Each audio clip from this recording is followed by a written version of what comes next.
Hello everyone, and welcome to my channel. Imagine for a second that the person you hate most in the world, the man who has spent decades trying to crush you, is actually your own father. Could you handle that? Or would it completely break you?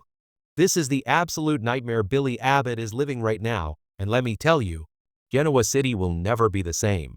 Before we dive into this massive biological explosion, if stories like this keep you thinking long after the episode ends, go ahead and hit that subscribe button, leave a like, and share this video with another fan who needs to hear this. Where we go way beyond the surface of your favorite TV dramas to uncover the psychology, the hidden emotions, and the real meaning behind every crazy storyline. Now, think about this. The Abbott and Newman families have been at war forever. It's the foundation of the whole show. But Jill Abbott just walked into the room and dropped a bomb that blew that foundation to pieces. She didn't just reveal a secret, she rewritten 40 years of history in one sentence. She handed Billy an envelope, and his whole world just tilted on its axis. Why now, though? Well, the crazy thing is, Jill is facing her own end with only a couple of months left to live, and she couldn't carry this weight anymore. It makes you wonder, was she really protecting Billy all these years, or was she just protecting herself? I mean, think about it. If Billy grew up knowing he was a Newman, Jill's status in the Abbott family would have been totally different. When she told him, the room went dead silent. Billy literally looked at her like she was speaking a foreign language. He spent his entire life believing he was John Abbott's son. He fought to live up to that name, and he failed a lot. He was always the screw-up, the black sheep who couldn't stay away from the gambling tables or the bottle. But now we have to ask a different question. Was Billy actually a perfect Newman who was just stuck in the wrong house? All that reckless behavior and that fire inside him, that's classic Victor Newman. It's like he had a biological manual he wasn't allowed to read. Billy's reaction was just raw. He didn't just get mad, he buckled. He's been searching for a father's love his whole life, and he always wondered why John Abbott seemed to favor Jack or Ashley more. He felt abandoned. And then he finds out the man who actually gave him life was the man who called him Billy Boy and treated him like trash for 30 years. Can you imagine the psychological damage that does? To realize your own father was testing you, provoking you, and even throwing you in a Myanmar jail just to see if you'd break? It's sick, honestly. I think Jill is actually the one we should be looking at here. She let her son grow up in a shadow that wasn't even his. But then Billy goes to the ranch. He storms in, and for once, Victor doesn't have a snappy comeback. He looks at that DNA report, and the great mustache is actually speechless. Billy asks him the one question that's been eating him alive, "Did you ever look at me and wonder?" And Victor says, yes. That one word is more painful than all the insults. Victor saw himself in Billy. He saw the stubbornness, the temper, the way Billy would get knocked down and just keep coming back. But he chose to hide it. He says he did it to protect Billy's relationship with John. But let's be real, Victor is a control freak. He probably just didn't want to deal with the chaos of another Newman son, especially one as wild as Billy. What happened next is something nobody in Genoa City could have predicted. Billy, the man who has hated Victor with every fiber of his being, steps forward and hugs him. It wasn't a happy reunion hug. It was the hug of a man who was just exhausted. He was finally embracing the truth that had been chasing him forever. And Victor? He actually hugged him back. For a second, the corporate titan and the reckless gambler were just a father and son standing in the wreckage of a massive lie. It's a white flag. They've been fighting a war they could never win because they were fighting their own blood. But we have to talk about the elephant in the room, Victoria. This is where things get really dark. Billy and Victoria have been a couple for years. They were married 3 times. They have biological kids, Johnny and Katie. And now, they're half-siblings. I mean, talk about a soap opera nightmare. Victoria is reeling. She has to look at the father of her children and see her brother. It's enough to make anyone want to leave town and never come back. There's a rumor flying around about a switcheroo where maybe Victoria isn't actually Victor's biological daughter.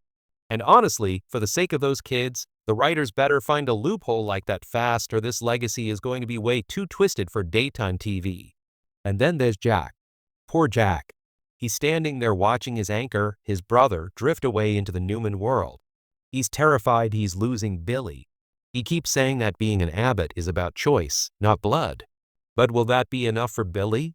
Billy is already starting to feel like he has Victor's darkness in his DNA. He's starting to act more like a predator in the boardroom, especially now that Lily has fired him from Chancellor. He thinks he owns the place because of some old contract John Abbott had. But is he doing this for John's legacy or to prove he's a Newman? The corporate fallout is going to be a bloodbath. Lily isn't going to just hand over the keys. She promised to make Billy lose everything that matters to him. And Victor isn't going to sit back and let the Abbotts grab more power, even if it is his own son doing the grabbing. He'll probably move to discredit Billy just to keep control. It's what he does. He uses money and power to get what he wants every single time. But now he has to decide, does he protect the empire or does he protect the son he just found? So what do you think? Is Billy ever going to be able to look in the mirror without seeing Victor Newman staring back? And do you think Victoria and Billy can ever survive this, or is their history just too tainted now? This whole thing is like an earthquake for Genoa City. Every alliance is being reconsidered. Every old fight is being seen in a new light. Billy Abbott went from being an Abbott screw-up to a Newman titan, but at what cost? He's finally got the answers to all his questions, but he might find out that the truth is a lot harder to live with than the lie ever was. The road ahead is going to be brutal. We're talking legal battles, family feuds, and maybe even some more DNA tests to see who else is lying. Billy is standing at a crossroads, and he's the only one who can decide if his future is dictated by his blood or his heart. It's a total reckoning for everyone. If you enjoyed this deep dive into the Newman-Abbott mess, make sure you hit that subscribe button and like the video. And definitely leave a comment below. I want to hear your wildest theories on how the show handles the and Billy situation. I'm Jenny, and this was Y&R CBS Daily Update. We'll see you in the next one for more psychology, more emotions, and more of the drama you love. How will Jack react? The air in Genoa City didn't just change. It completely exploded when Jill Abbott walked into the room with that DNA report. For decades, the rivalry between the Abbotts and the Newmans has been the literal heart of the show, a war of names and legacies. But when Jill revealed that secret, she didn't just tell a lie, she blew up 40 years of history in one go. Think about it. This changes every single fight, every corporate takeover, and every insult Victor has ever hurled at Billy Boy. Jill looked absolutely exhausted, didn't she? Like the weight of this 30-year lie was finally too much for her to carry in her final days. She claimed she was protecting Billy, but let's be real for a minute. Was she really protecting her son, or was she protecting her own place in the Abbott family? If Billy isn't an Abbott, Jill's tie to that legacy gets a lot thinner. Internally, Billy has spent his entire life feeling like he didn't quite measure up to the Abbott name. He was always the screw-up, the one who gambled too much or drank too much. He constantly wondered why John Abbott didn't seem to give him the same steady love he gave Jack or Tracy. Now we have the answer, and it is devastating. Billy wasn't a broken Abbott, he was a perfect Newman. All that fire, that stubbornness, and that need to win at any cost, that's not John Abbott. That is pure Victor Newman. It's like Billy was trying to follow a manual that was written for a completely different person. And what about Victor? For the first time in as long as I can remember, the great mustache was actually speechless. He looked at those papers and his jaw just tightened. When Billy asked him, "Did you ever look at me and wonder?" and Victor said, "Yes." It felt like a punch to the gut. Victor recognized himself in Billy. He saw the temper and the ego, but he chose to punish those traits instead of helping Billy manage them.